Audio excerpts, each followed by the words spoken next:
Una, dahil ang New Covenant ay nagbibigay ng better possessions, okay? And pangalawa is better country.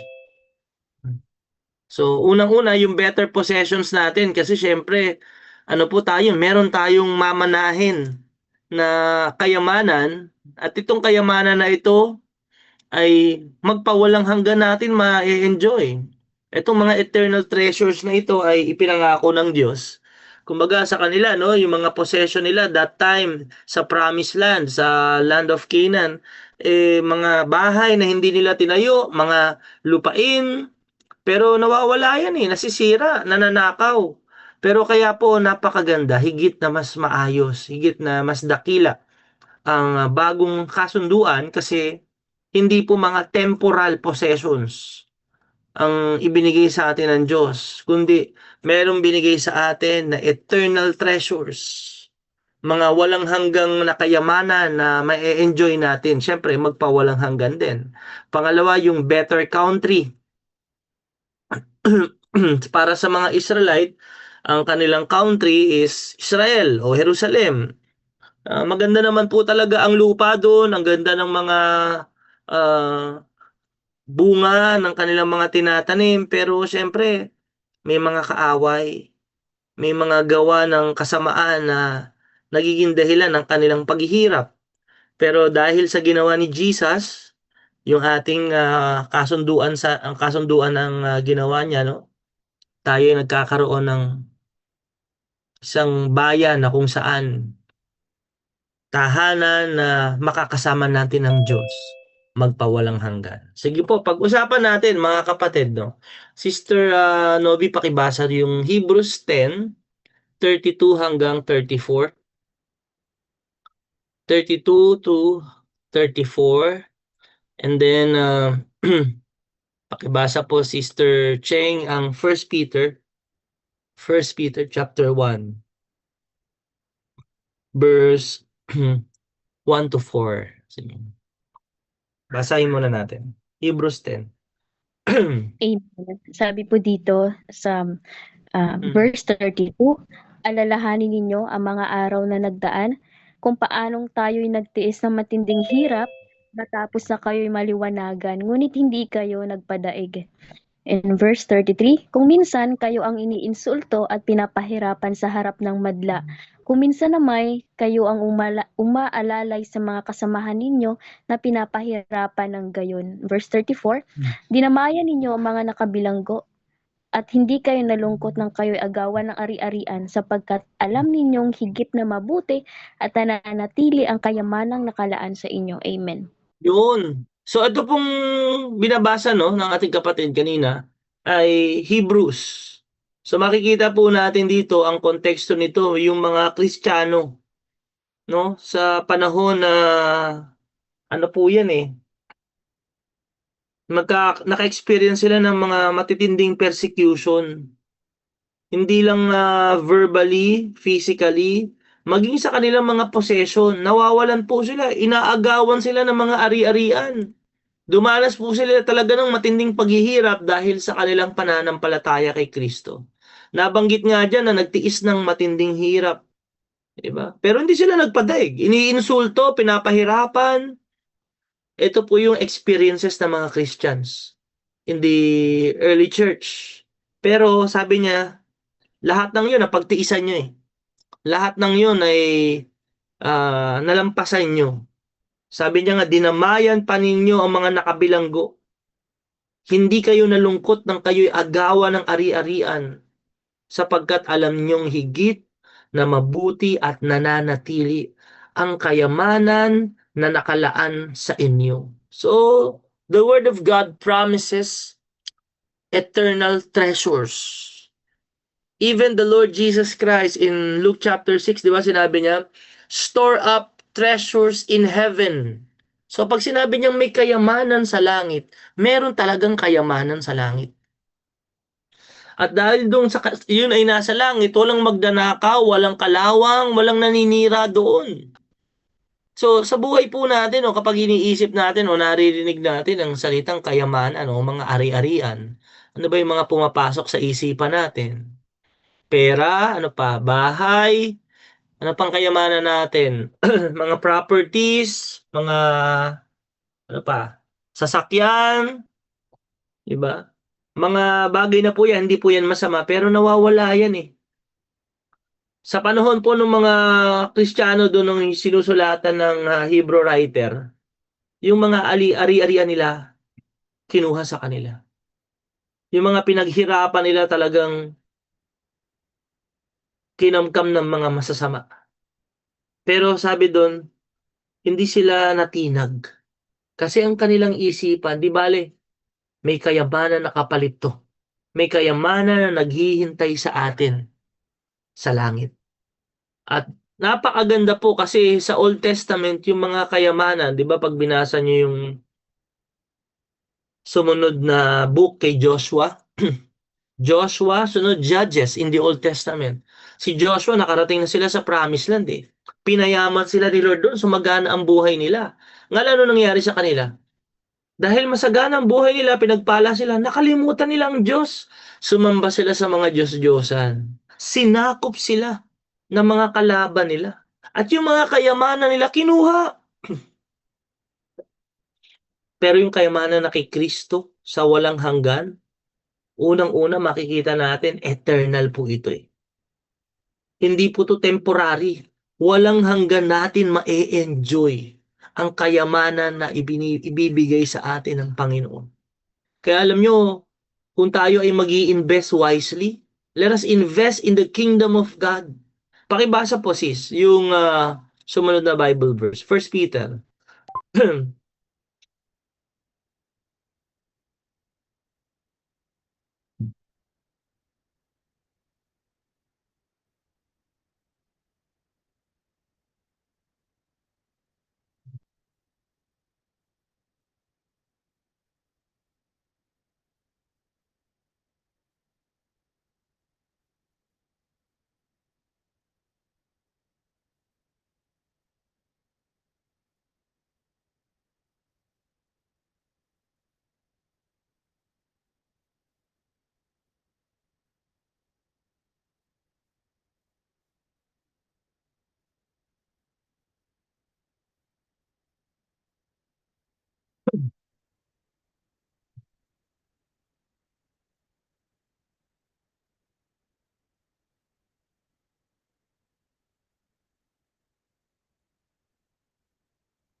Nasan daw yung kayamanan na yon sis? Nasa langit.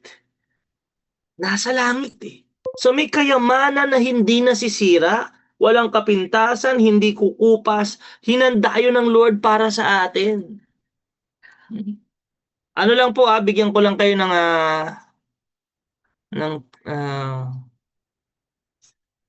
monthly. Ano nang tawag dito?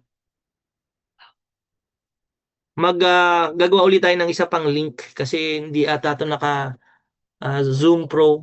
Okay, matatapos na tayo na 8 minutes pero sisend uli namin sa inyo yung link para sa another 40 minutes. Pero ang point ng ating Panginoon dito, no, tayo po, tayong mga sumasampalataya. Sabi niya, meron na kayong bagong buhay, praise God, dahil nabuhay si Lord eh.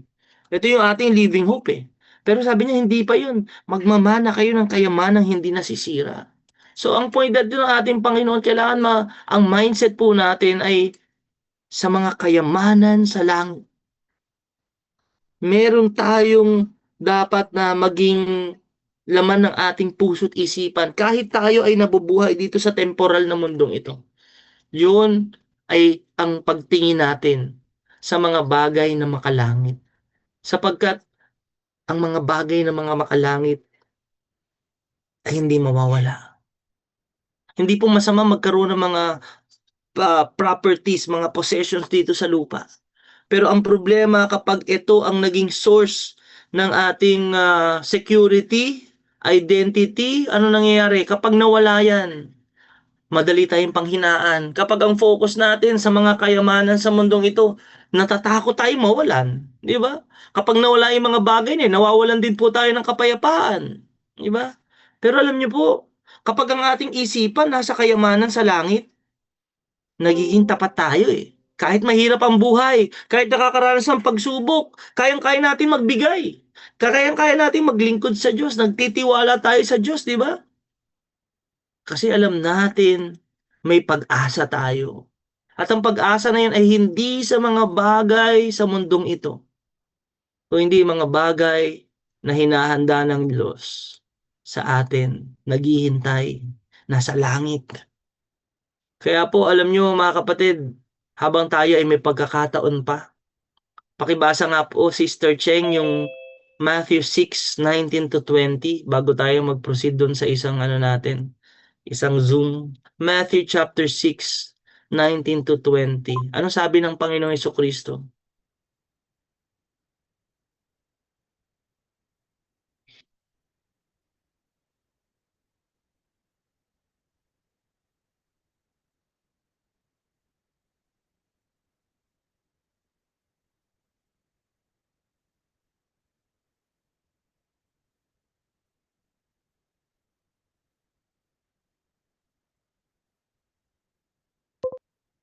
Napakalinaw mismo. Sinabi ng Panginoong Hesukristo, may dalawang klaseng kayamanan. Ito yung temporal, ito sa lupa, at yung kayamanan na eternal sa langit, hindi nawawala. Sabi niya, pwede kayong mag-save kahit saan dyan. Pero pag nag-save tayo dito, ang ating ibig sabihin kapag nag-impok tayo, kapag ang focus, hindi po masama mag-save, no?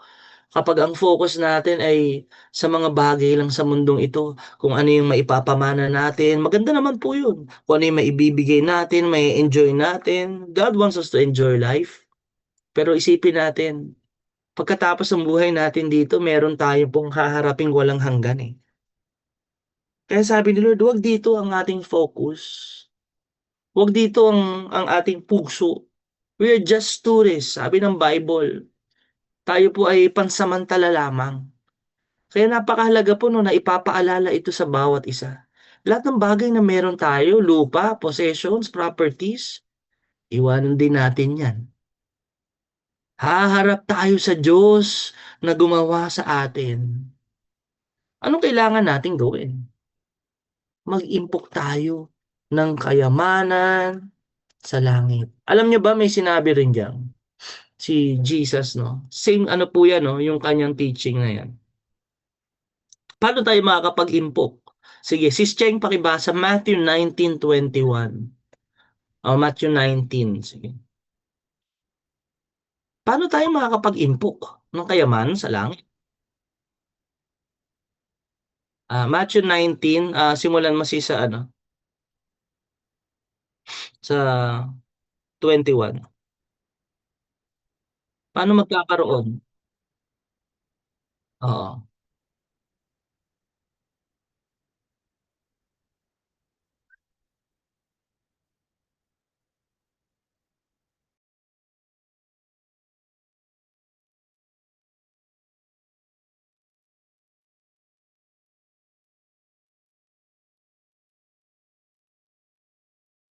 Mm.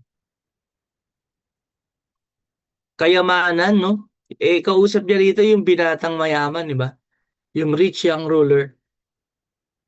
So, sinasabi ni Jesus yung nag-iisang kulang sa kanya. Yun ay ang pagsamba niya, pagmamahal niya sa mga bagay sa mundong ito. Na nagiging hadlang kaya hindi siya maka-follow kay Lord. Alam niyo sa buhay natin kapag tayo po nag-i-invest sa mga bagay, sa mga material dito sa mundo, no? Nawawala yan. Pero kapag nagbibigay tayo sa gawain ng Panginoon, kapatid, binibilang yun ng Diyos. Lagi kong sinasabi sa inyo, maaring nakalimutan na natin yung mga amount na naibigay natin sa gawain ng Diyos. Maaring hindi mo na maalala yung amount, yung dami ng giving mo sa gawain. Sacrificial, seeds, offering, or tithes. Maaring hindi mo na mabilang, hindi mo na maalala kung gaano kalaki. Pero alam niyo sa Diyos, lahat yan counted. Yung investment natin sa langit, simula nung tayo ay naging mananampalataya, nung naging Kristiyano kang totoo, doon nagkakaroon ng halaga ang lahat ng ating ginagawa, lahat ng ating paglilingkod, lahat ng ating kayamanan. Kaya habang tayo ay buhay pa, gamitin na natin ang lahat ng meron tayo para sa gawain ng Diyos.